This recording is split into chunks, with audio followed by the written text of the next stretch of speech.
네, 지금부터는 임기 보장과 사퇴로 충돌하고 있는 이진숙 방통위원장과 민주당 소식으로 가보겠습니다. 어제 국회에는 이진숙 방송통신위원장이 출석했는데요. 최민희 국회 과방위원장과 수차례 언성을 높이면서 충돌했습니다. 현재 방통위는 대수술을 하지 않으면 방송 정책을 집행할 수 없으며 지능 규제 아무것도 못할 만큼 망가졌다고 생각합니다. 저는 동의하지 않습니다. 제가 지금 이진숙 위원장한테 동의 여부 물어봤습니까? 어디 끼어들어서 이러세요? 가만 계세요? 가만 계세요? 제가 말하고 있습니다. 제가 말하고 있습니다. 끼어들지 마세요. 질문한 거 아닙니다. 아주 모욕적으로 말씀을 하셨기 때문에 제가 그 모욕은 이진숙 위원장이 자초한 겁니다. 끼어들지 마시라고요. 제가 답변 끼어들지 마시라고요. 끼어들지 마시라고요. 왜 말씀하십니까? 끼어들지 마시라고요. 저도 할 말이 있습니다. 끼어들지 마시라고요. 저도 저의 끼어들지 답을 할 마시라고요. 권리가 있습니다. 권리 없습니다. 끼어들지 마시라고요. 네, 최민희 과방위원장과 이진숙 방통위원장 방금 들으셨던 것처럼 설전을 벌이는 모습이었는데요. 어제 최민희 과방위원장이 이 끼어들지 말라 이 단어를 7번이나 말했다고 합니다. 박민영 대변인, 양측의 공방 좀 일종의 기싸움으로 봐야 될까요? 어떻게 봐야 됩니까? 사실 과방위가 지난 회기 내내 이런 모습을 보이기는 했습니다. 이게 방통위원회라고 하는 것이 규제기관이기도 하고, 근데 그게 또 방송통신에 대한 것, 그러니까 정치권 입장에서는 또 상당히 중요한 요소로 작용을 하기 때문에 특히 이제 뭐 MBC 등 공영방송사를 둘러싼 이제 민주당의 또 그런 또 눈물겨운 여러 실드들도 있었고요. 뭐 여러 모습들이 난무를 하는 것이 과방위였죠. 그럼에도 불구하고 이렇게까지 조금 격화되는 모습들은 없었기 때문에 국민들께서도 많이 놀라셨을 것 같습니다. 근데 제가 하나 드리고 싶은 말씀은 민주당이 조금 너무 자가당착의 논리를 펼치고 있다는 생각이 들어요. 당장 조은석 특검만 해도 문재인 정권 때 임명돼서 권익위원으로 3년 알박기 임기를 꽉 채웠습니다. 그리고 심지어 최재감사원장이 탈핵됐을 때 그 직후에 그 권한 대행으로 또 역할까지 했었거든요. 그러니까 민주당은 그렇게 알박기 인사가 8년 가까이 정권을 거의 모두 다 장악을 했을 정도로 활동을 했는데 이진숙 방통위원장만 빨리 물러나라고 압박을 하고 있는 거거든요. 그런데 이진숙 방통위원장이 민주당이 탄핵을 시키는 바람에 변호사비로만 거의 억 단위를 썼고요. 제대로 직무조차 수행을 못했습니다. 그런데 정권 바뀌었으니까 임기가 보장되어 있는 방통위원장 자리를 무조건 내려놓고 나가라? 이런 것들을 이진숙 방통위원장이 받아들일 수 있을까요? 저도 동의가 안 되는 부분이기 때문에 이런 부분들은 지나치게 고압적으로 정부를 다룰 것이 아니라 여당답게 하는 것이 맞다. 이렇게 말씀드립니다. 그러니까 임기 보장해야 된다 지금 이런 입장이신 당연합니다. 거죠? 알겠습니다. 어제 이진숙 방통위원장은요, 민주당 과방위원들과도 공방을 주고받았습니다. 지금이라도 이진숙 위원장이 사표를 내는 게 어떻습니까? 저는 현행법에 따르면 제 임기는 내년 8월 24일까지입니다. 임기가 지금 그렇게 돼 있다고 해서 버티겠다는 말씀이세요? 아니면 버틴다는 표현은 적절치 않다고 보고요. 제 업무를 성실하게 할 것입니다. 저는 제 임기를 마치고 난 다음에 다음 방송통신위원장은 이재명 대통령과 임기를 같이 하면 어떨까 하는 생각입니다. 윤석열 대통령이 물러났으니까 물러나시면 대통령과 임기가 맞추어지고 새 정부는 새로운 사람과 하는 게 그 소신에 맞지 않습니까? 네, 그러니까 이진숙 방통위원장 임기가 이제 내년까지인데 이 임기를 두고 지금 평행선을 달리는 모습입니다. 일부 언론에 따르면요, 이진숙 방통위원장은 지난 19일 국무회의 자리에서 방통위원장의 임기 문제를 거론하면서 대통령과 방통위원장의 임기를 맞춰야 한다 이렇게 좀 주장한 것으로 전해지는데 최 교수님 어떻게 보십니까? 저 말이라면 본인은 물러나야 돼요. 그러니까 대통령과 방통위원장 임기가 같아져야 된다는 말은 그 정부에서 임명된 사람이 임기하고 맞춰져야 한다는 주장인 거예요. 그 얘기잖아요. 지금 나중에 아까 그 질문한 것도 그런 의도 아닙니까? 이재명 대통령에게 뭐 예를 들면 방통위원장이 임명이 되면 그 사람은 이재명 대통령과 임기를 맞춰야 된다. 그 의미도 같은 의미죠. 본인을 임명한 사람은 윤석열 전 대통령이에요. 이재명 대통령이 아니고. 그러니까 저 말의 그 의미는 정권과 방통위원장 임기를 맞춰져야 된다는 본인의 소신을 얘기한 거예요. 물론 본인은 지금까지 임기가 보장된 자리니까 아직 남아 있습니다. 근데 그거는 뭐 물러나라고 지금은 할 수는 없죠. 그러나 본인의 소신은 대통령과 방통위원장 임기를 맞춰주는 게 좋다는 게 소신이라면 사실은 본인은 사퇴를 해야 되는 게 맞아요. 그 말과 말이 안 맞다는 얘기를 하는 거예요, 제가 지금. 그러니까 본인의 소신과 본인의 행동이 지금 전혀 맞지 않다는 말씀을 드리는 것이고 예. 지금 상황에서 물론 뭐 본인이 안 물러난다고 하면 현재로서는 지금으로서는 물러나게 할 수 있는 상황은 아닙니다. 다만 조건이 하나 있는데 지금 이제 충남 경찰서인가요? 거기서 조사를 하고 있어요.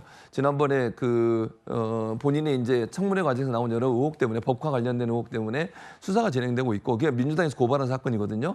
그 수사 결과에 따라서 해임은 될 수 있다고 생각합니다. 그래서 이제 공직자가 주요 사안 때문에 비리가 있어서 기소가 되거나 법적 처벌을 받게 되면 해임 사유가 되기 때문에 예. 그건 대통령 해임이 가능하다고 생각해요. 그래서 지금 당장은 뭐 강제적으로 물러나게 할 수 있는 상황은 아니에요.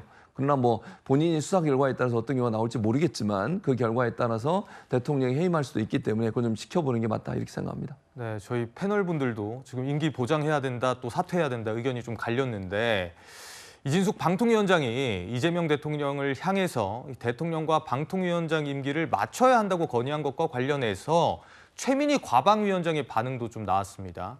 한 라디오에 나와서 뇌 구조가 이상하다. 이러면서 수위 높은 표현으로 좀 비판을 했는데 홍 전 의원님 네. 어떻게 들으셨어요?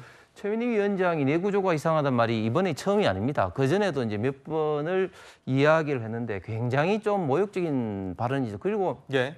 조금 전에 화면에서도 끼어들지 말한 말을 7번이나 이렇게 했는데 최민희 위원장이 저런 식으로 말씀을 하면 결국은 어떤 본인의 어떤 이미지만 나빠지고 민주당에 어떻게 보면 이제 욕을 먹을 어떤 그런 어떤 발언들을 저런 식으로 하시나 하는 어떤 의문이 강하게 들 수밖에 없습니다. 그리고 제가 21대 때 가방위원을 했기 때문에 한 가지 좀 말씀을 드리면 지금 이진숙 위원장이 대통령하고 임기 같이 해야 됐다는 이 말씀은 어떤 이야기냐면 결국 이제 그 방통위원장 같은 경우 임기가 보장되다 보니까 대통령과 방통위원장이 당적이라든지 좀 국정 철학이 좀 다를 경우가 좀 있습니다. 대표적으로 한상혁 방통위원장 같은 경우 임기를 윤석열 대통령이 바뀌고 난 다음에도 다 채웠죠. 그러면서 상당히 저도 이제 가방에서 이런저런 이야기를 했는데 예. 그때는 저희 이제 국민의힘 의원들은 한상혁 방통위원장에 대해서 사퇴하라고 압박을 가하지 않았습니다. 그럼에도 불구하고 좀 이제 대통령이 바뀌었음에도 방통위원장 임기가 다른적인 것에 대해서 조금 의아하게는 다들 생각하고 있는 그런 어떤 상황이기 때문에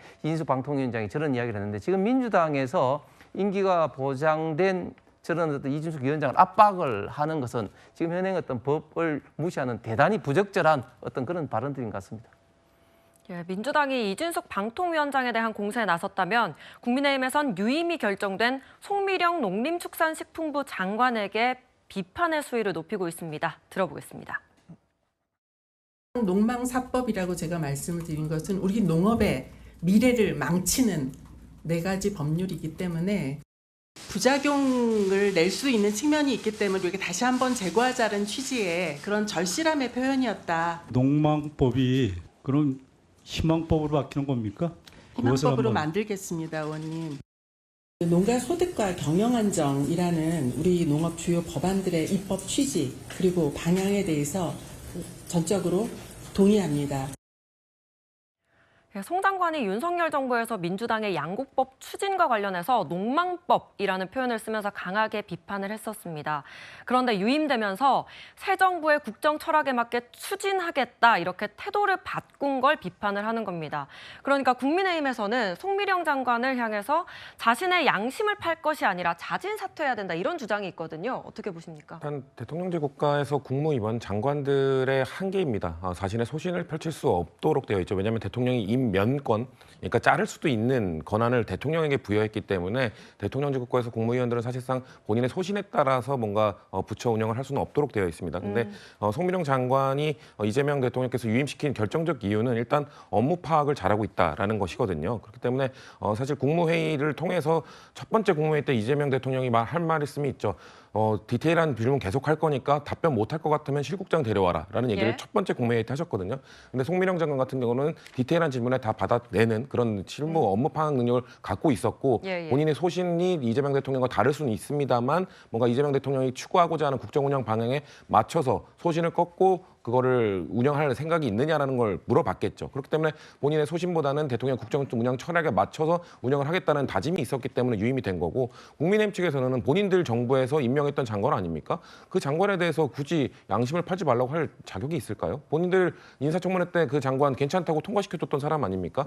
입장을 바꿨다고 해서 정책적 방향이 바뀌었다고 해서 정부 정책 방향에 맞춰가는 장관에 대해서 굳이 그 정도로 저는 공격하는 것은 국민의힘이 본인들이 선택한 장관에 대한 뭔가 자가당착에 빠지는 게 아닌가라고 말씀드리고 싶습니다.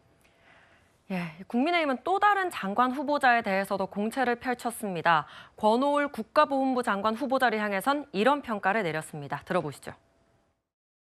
권오울 국가보훈부 장관 후보자는 경북 안동에서 3선 국회의원을 역임했습니다. 지역과 이념을 넘어서 특별한 희생의 특별한 보상이라는 보훈의 의미를 살리고 국민 통합을 이끌 것으로 기대합니다. 정말 좋은 지역구에서 꿀이랑 꿀은 다 빨아먹은 분이죠. 보훈의 보자도 모르는 보훈을 정치화하는 작태가 이미 보이지 않나. 권오울 보훈부 장관 후보자 논란까지 다뤄봤고요.